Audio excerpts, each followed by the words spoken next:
Digi Studious!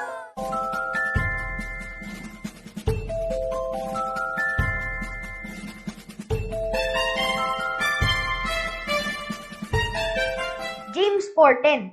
In Tokpushin version or in Papua New Guinea language, Jems 410. Down im yuplayet, long I bilong bigpla. Na M, by litimapim yupla. Jems 410. And in Tagalog version, Santiago 4 Gs. Mangagpakababa kayo sa paningin ng Panginoon at kanyang itataas kayo. Santiago 4 Gs. King Jems Pisin Bible. Talk, thank you. Eagle on God.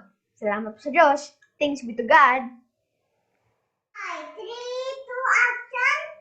KNC Bible Verse Memorization Challenge. Day 134. Omega Digi Bible Verse of the Day. James 4:10. In King James Version. Humble yourselves in the sight of the Lord, and He shall lift you up. James 4:10. Thanks be to God po.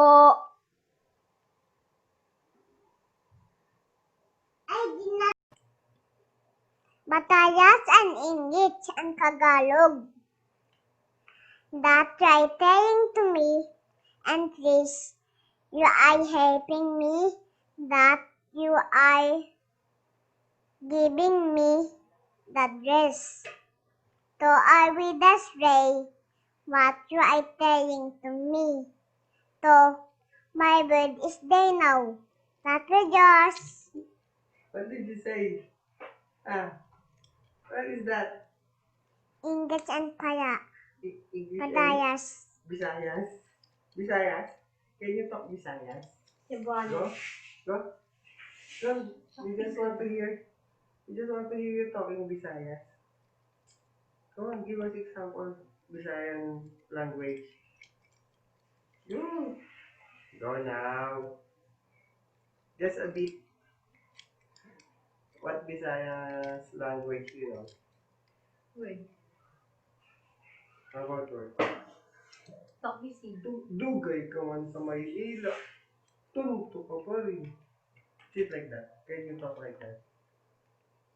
Okay, bye-bye. Stop now. Panagin language, James 4:10. Down im yupla, long I bilong bigpla. Na M, litimapim yupla. James 4:10. And in Tagalog version, Again. Dong yupla yet dong. ayet, amayet. Memorization Challenge. Day 134. Omega Digi Bible Verse of the Day.